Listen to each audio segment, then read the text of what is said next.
Hey guys, welcome to a new series which will be a full guide to Metasploit. In this series we want to go from the very basics until intermediate stuff until really expert stuff, yeah. So this guide will be for everybody who's interested in Metasploit, yeah. If you are more experienced with Metasploit, you maybe want to skip the basics, but maybe it's a good refreshment for you as well. So this guide would be for everybody who's interested in like security, penetration tests, hacking and everything like that, yeah, with Metasploit, okay? In the first video we're going through the very basics of penetration tests and how they work and what the process looks like and what the architecture of Metasploit is and how Metasploit actually helps us in the penetration tests. For this we got a visualization of a penetration test which you can see here. So as you can see on the top you got the preparation, yeah? The preparation differs from time to time, yeah. So you got to do different preparation for different penetration tests. Okay, so this could be starting from setting up your machines, yeah, setting up the network and everything, yeah. So you got ready, so you are ready to start. Okay.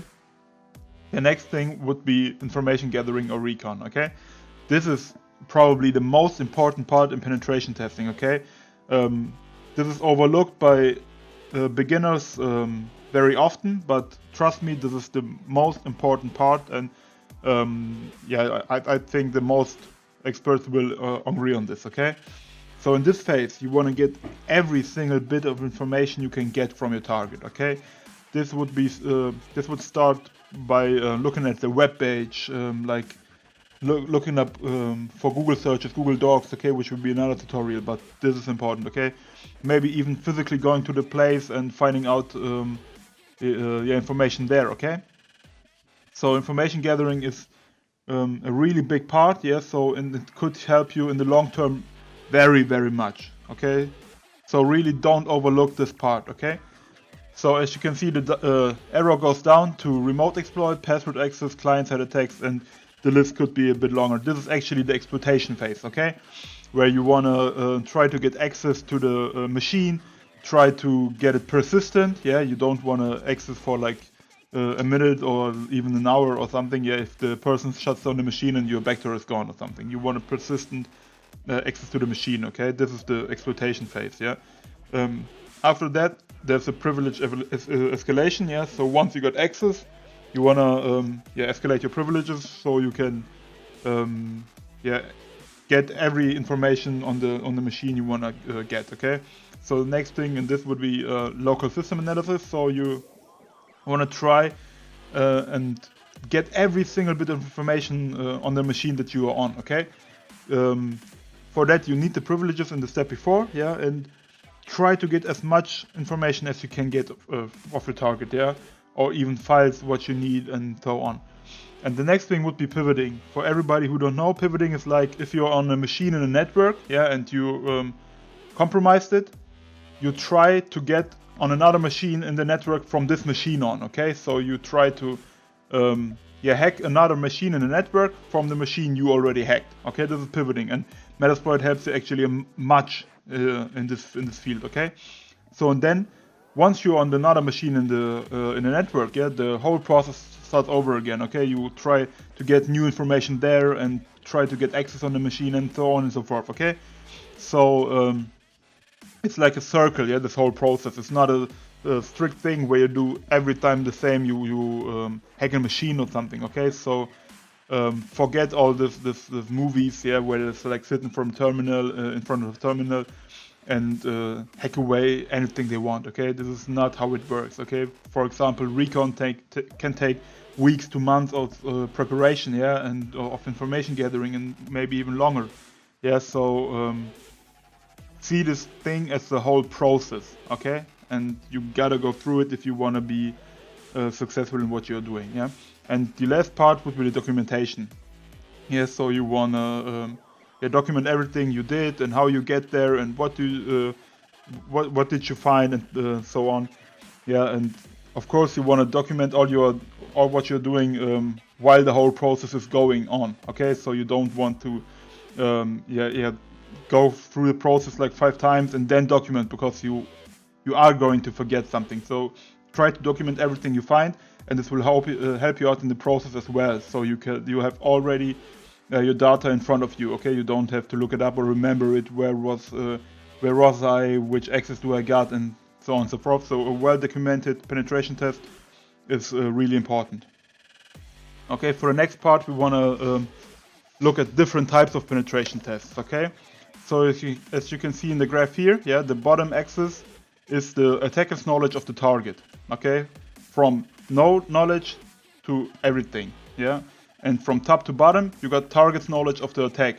This is knowledge from nothing to that the target knows when the attack will be, how the attack will be, and so on and so forth. So as you can see, the double blind, yeah, where neither the attacker nor the target knows any information about the other side. Yeah, this would be the most realistic scenario for a real attack. Okay, but there are other types of penetration tests as well, and maybe the company wants to know when you're attacking, so they are prepared if the systems are broken or something else. Yeah, so a double blind test is not really every time the case. Yeah, okay. So you want to get everything contracted, yeah. So you got your scope ready when you start a penetration test, because you don't want to do any illegal stuff because it's not in the contract or something, yeah. So really get your contract fixed, yeah. That's really important. So now the question is, what makes a good exploitation framework?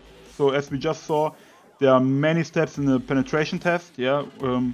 Which we want to cover with a good exploitation framework, yeah. And Metasploit is an excellent example for this, and maybe the best, yeah. Because first, of course, you want services like scanning for ports, services, vulnerabilities, passwords, and so on and so forth, yeah. This is like the information gathering part, yeah. And there are other parts and modules as well in Metasploit for this, okay. The next thing, you actually, of course, want to exploit the other system, yeah. You want to set your payloads, get your backdoor, and a really important part is fuzzing. You can't ignore that in a good exploitation framework. Yeah, that is really important.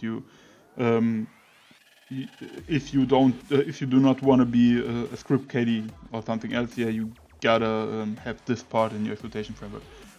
The next part would be, of course, automation. Yeah, this is like the framework does a lot of steps for you. Yeah, and in this regard, scripting is very important. Yeah, so the framework is extendable by your own script. Yeah, so because every situation is different from another one. Okay, so you want to be flexible. Okay, so scripting is very important.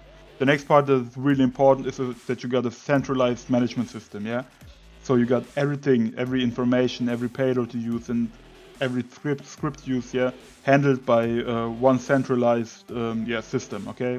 And this is what Metasploit does for you, okay? So you don't have to go in 10,000s of different tools and copy the data from there to another tool and something else. This is Metasploit is all doing this for you if you know how, okay?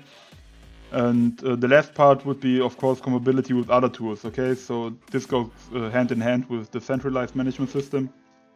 And this would be like the integration of tools and other plugins you need to get a good penetration test, yeah. And this would be, for example, the integration of Nmap as a basic and so on and so forth. So yeah, Metasploit is connected with a lot of tools, yeah, and got a lot of tools already implemented in the framework, okay. So as we are talking about implementation, this is the architecture of Metasploit, okay. So in yellow you can see the 5 parts which Metasploit is built of, okay. So once these are the libraries, okay. This is like the heart of Metasploit. For once, there's the Ruby extension library, which really helps Metasploit to be easily installable and everything, and easy extendable, yeah. Then you got the MSF core and the MSF base, which are the more libraries and all the classes and everything you got to get Metasploit working, yeah. On the bottom side, you got the modules like exploits, payloads, encoder, NOP, auxiliaries, yeah, everything like that. We will go through all of them in the process of this guide, yeah. So don't be overwhelmed by all this information, yeah. You don't have to know everything what you see here. We're going through this in the process of the guide, yeah. So on the right hand side you see the interfaces. Here this would be the console, the CLI, the GUI. For this we are going to use Armitage, yeah, RPC of course, and for this part we are going through the guide as well, okay? And on the left side you see the tools and the plugins, yeah, which are connected to Metasploit, and this is what we just talked about, okay? So Metasploit has a wide range of tools, and I guess when Metasploit started in, I think it was 2003 by HD Moore, it had like 13 payloads or something like that. And now you can see that Metasploit has over 1,500 exploits and yeah, and much more things, okay? So when it started it was a really small thing, yeah, but especially when Rapid 7 bought them, they really grown like hell, okay? So Metasploit is a huge thing right now, so it only is helpful if you know how to handle Metasploit, okay?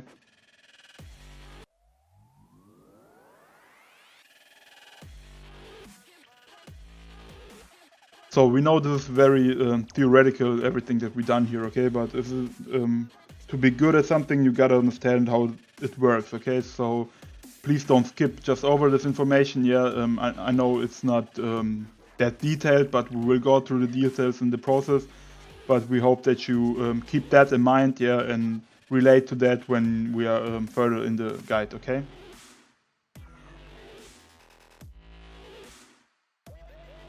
So in the next video we are going to start up Metasploit and yeah, start our penetration lab, which we are going to use for this guide.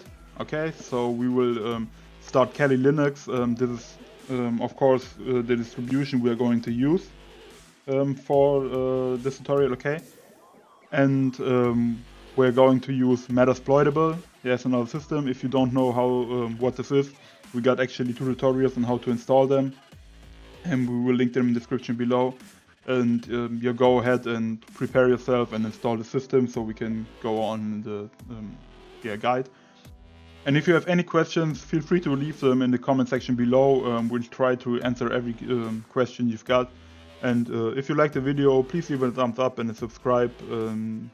Yeah, until next time, bye.